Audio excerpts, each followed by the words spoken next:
Guys welcome back to the another video. तो आज की वीडियो में हम बात करने वाले हैं पाइथन डिक्शनरीज की।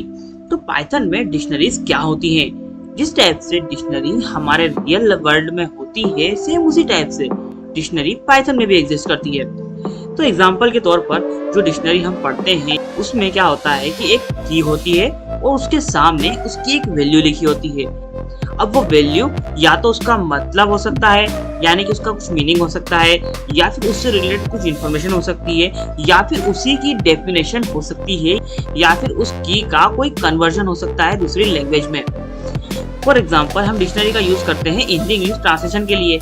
तो एक साइड तो हमें अपना जो वर्ड है वो इंग्लिश में लिखा हुआ दिखता है और दूसरी साइड हमें उसकी वैल्यू यानी कि उसका मतलब हिंदी में लिखा हुआ दिखता है। सेम उसी टाइप से हम पाइथन में डिक्शनरी को डिफाइन करते हैं और डिक्शनरी को डिफाइन करने के लिए हम इस टाइप से कर्ली ब्रैकेट्स का यूज करते हैं जो कि हमने सेट्स को डिफाइन करते टाइम यूज किए थे। अब यहाँ पर आप देख सकते हैं, यहाँ पर जो पहले वर्ड लिखा है वो है एक की और उसके बाद में हमने जो भी इंटर किया है वो उसकी वैल्यू है। अब जो वैल्यू है वो स्ट्रिंग भी हो सकती है, नंबर भी हो सकती है, और यहाँ पर अगर आप चाहो तो और भी तरह के डाटा टाइप्स को एंटर कर सकते हो।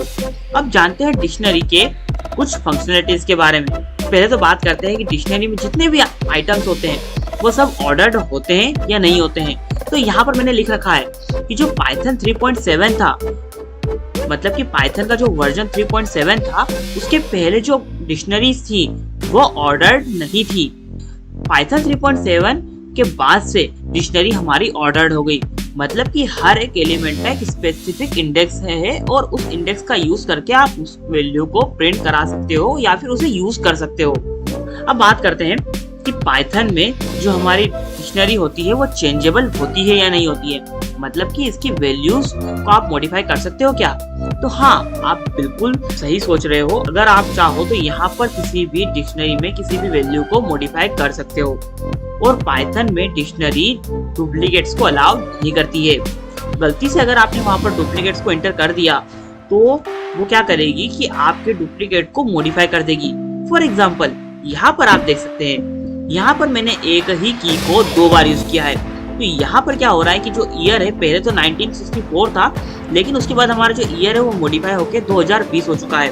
तो अपने कोड को मैं अगर रन करूंगा तो आप देख सकते हैं यहाँ पर मुझे ईयर 1964 देखने को नहीं मिला है, यहाँ पर ईयर 2020 देखने को मिला है। इसे आप इस टाइप से समझ सकते हैं कि अगर आप किसी वेरिएबल में कुछ वैल्यू को स्टोर कराते हो और फिर बाद में उसी वेरिएबल में किसी और वैल्यू को स्टोर कराते हो तो आपकी जो वैल्यू होती है वो मॉडिफाई हो जाती है। अब बात करते हैं कि अगर आपको आपकी डिक्शनरी की लेंथ प्रिंट कराना हो तो आप कैसे कराओगे? तो उसके लिए हम यहाँ पर एलियन यानी कि लेंथ फंक्शन का यूज करते हैं और ये बात भी आपको पता ही होगी। और यहाँ पर मैंने अपने डुप्लीकेट को अलाउ किया था, लेकिन यहाँ पर जब मैंने लेंथ को प्रिंट किया तो मुझे 3 ही देखने को मिला है, मतलब कि हमारे डिक्शनरी में रियल एलिमेंट्स ही काउंट होते हैं। अगर आप डुप्लीकेट को यहाँ पर एंटर भी कर दोगे तो वो काउंट नहीं होंगे। और मैंने आपको बता दिया है कि डिक्शनरी में अगर आप चाहो तो किसी भी टाइप के डाटा टाइप को एंटर कर सकते हो, लेटेस्ट से स्ट्रिंग, बुलियन, नंबर या फिर लिस्ट। और अगर आप चाहो तो यहाँ पर आप डिक्शनरी को भी एंटर कर सकते हो, वो भी हम सीखेंगे आगे। और अगर आप डिक्शनरी का टाइप प्रिंट करोगे तो आपको इस टाइप से डिक्ट देखने को मिलेगा।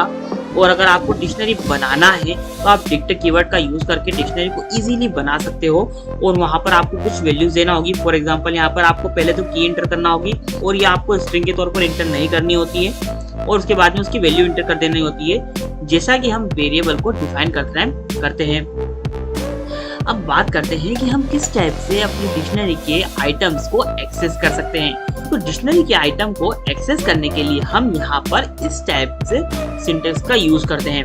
अब यहाँ पर मैं अपने आइटम्स को एक्सेस कर रहा हूँ। ओके, अब यहाँ पर आप में से कुछ स्टूडेंट सोच रहे होंगे कि अगर मैं मॉडल को प्रिंट करूंगा तो मॉडल दिखेगा। नहीं, यहाँ पर मॉडल नहीं, मॉडल की वैल्यू देखने को मिलेगी। जैसे कि आप देख सकते हैं यहाँ पर मॉडल की वैल्यू मस्टैंग देखने को मिलेगी अगर मैं अपने एक्स को प्रिंट करता हूँ, जैसा कि आप यहाँ पर देख सकते हैं। और अगर आप चाहो तो गेट कीवर्ड का यूज करके भी सेम काम करा सकते हो। अब बात करते हैं कि हमारी कीज जो है उन्हें हम किस टाइप से गेन कर सकते हैं। तो उसके लिए हम यहाँ पर कीज कीवर्ड का यूज करते हैं। इसके यूज से क्या होता है कि हमारे डिक्शनरी में जितनी भी कीज होंगी वो सभी की सभी हमें देखने को मिल जाएंगी और वो सभी की सभी एक लिस्ट के फॉर्म में दिखने को मिलेगी और वो दिखने में कुछ इस टाइप से होगी। जैसा कि आप यहाँ पर देख सकते हैं। और अगर आप चाहो तो आपकी डिक्शनरी में आइटम्स को ऐड भी कर सकते हो और मॉडिफाई भी कर सकते हो। फॉर एग्जाम्पल मैंने यहाँ पर क्या किया है, मैंने सबसे पहले तो अपनी जो कार है उसकी जितनी भी कीज थी उन सभी को यहाँ पर एक्स वेरिएबल में स्टोर कराया है। उसके बाद में उसे प्रिंट कर दिया है। उसके बाद में मैंने कार में से एक कलर नाम की की को सिलेक्ट किया है और उसकी जो वैल्यू थी मैंने व्हाइट कर दी है और फिर मैंने अपने एक्स को प्रिंट किया है। अब यहाँ पर देखना आप मैजिक क्या होता है। यहाँ पर मैजिक ये हुआ कि जो हमारा कलर था वो तो उसमें प्रेजेंट ही नहीं था। आप में से कुछ स्टूडेंट सोच रहे होंगे कि ये कलर यहाँ पर प्रेजेंट नहीं था तो आपको यहाँ पर एरर देखने को मिलता, लेकिन एरर देखने को नहीं मिला। क्यों? क्योंकि डिक्शनरी को अगर वो की देखने को नहीं मिलती है तो वो क्या करती है, उसे अपने आप अपडेट कर देती है या फिर आप कह सकते हो कि उसमें जोड़ देती है। और अगर आपको डिक्शनरी में वैल्यूज को प्रिंट कराना हो तो जिस टाइप से आप कीज को प्रिंट कराते थे सेम उसी टाइप से आप यहाँ पर डॉट वैल्यूज लिख देंगे तो यहाँ पर आपको वैल्यूज देखने को मिल जाएंगी। और अगर आपको आपकी की वैल्यू पेयर को कंप्लीट देखना है तो वो भी आप कर सकते हो आइटम्स मेथड का यूज करके। तो मैंने अपनी आइटम मेथड को यहाँ पर एंटर कर दिया है और अपने कोड को रन कर दिया है। जैसा कि आप यहाँ पर देख सकते हैं डिक्शनरी में जितने भी आइटम्स थे वो सभी के सभी देखने को मिल चुके हैं, लेकिन उनका जो फॉर्मेट है वो थोड़ा चेंज हो चुका है। मतलब कि हमारी डिक्शनरी की जो की और वैल्यू का पेयर था वो हमें अलग अलग देखने को मिल चुका है। और अगर आप चाहो तो ये भी चेक कर सकते हो कि हमारे डिक्शनरी में वो एलिमेंट प्रेजेंट है या नहीं है इफ मेथड का यूज करके। लेकिन अभी तक मैंने आपको इफ मेथड नहीं पढ़ाई है तो मैं भी यहाँ पर उसे स्किप कर रहा हूँ। और अगर आप चाहो तो आपकी डिक्शनरी को अपडेट भी कर सकते हो अपडेट मेथड का यूज करके। वैसे तो आप ऐसे भी अपडेट कर सकते हो, लेकिन अगर आप चाहो तो इस टाइप से भी अपडेट कर सकते हो। तो इसके लिए आप यहाँ पर अपडेट मेथड का यूज करोगे और यहाँ पर आप एक डिक्शनरी को ही इंटर कर दोगे और फिर अगर आप आपकी डिक्शनरी को प्रिंट करते हो तो आपको यहाँ पर जो आपकी डिक्शनरी है वो अपडेट होने के बाद देखने को मिल जाएगी, जैसा कि आप यहाँ पर देख सकते हैं। और अगर आप चाहो तो किसी एलिमेंट को आपकी डिक्शनरी में से रिमूव भी कर सकते हो पॉप मेथड का यूज करके, और ये मेथड हम पहले ही लिस्ट में पढ़ चुके हैं। और अगर आप चाहो तो पॉप आइटम का यूज करके भी आपकी डिक्शनरी में से किसी आइटम को रिमूव कर सकते हो। और अगर आप चाहो तो यहाँ पर आप किसी एलिमेंट को डेल मेथड का यूज करने के बाद में भी रिमूव कर सकते हो। और अगर आप चाहो तो पूरी की पूरी डिक्शनरी को भी डेल मेथड का यूज करके डिलीट कर सकते हो और फिर अगर आप उसे प्रिंट करोगे तो आपको एरर देखने को मिल जाएगा। और अगर आप चाहो तो आपकी डिक्शनरी को क्लियर करने के लिए क्लियर मेथड का यूज कर सकते हो। इससे क्या होगा कि आपकी जो डिक्शनरी है वो बिल्कुल एम्प्टी सेट की तरह दिखने लग जाएगी, लेकिन सेट एम्प्टी होने पर यहाँ पर आपको सेट देखने को मिलता, ना कि इस टाइप से ब्रैकेट्स। और अगर आपको आपकी डिक्शनरी की कॉपी बनाना हो तो आप कॉपी मेथड का यूज करोगे, जो कि मैं पहले ही बता चुका हूँ, तो डबल से रिपीट नहीं करूंगा क्योंकि जब मैंने लिस्ट और डबल पढ़ाए थे तब मैं बहुत अच्छे से समझा चुका था। और अगर आप चाहो तो डिक्शनरी के अंदर ही दूसरी डिक्शनरी को भी इंटर करा सकते हो, ये बहुत बड़ा बेनिफिट है।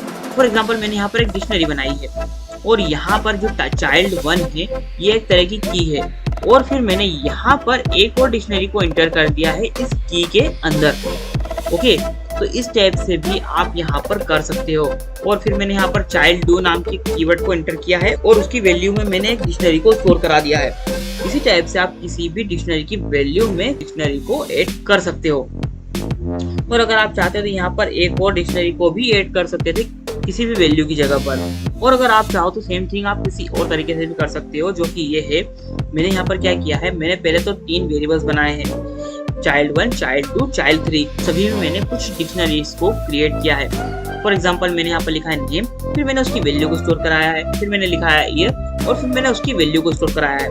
और इसी टाइप से मैंने 3 डिक्शनरीज को क्रिएट किया है अलग अलग।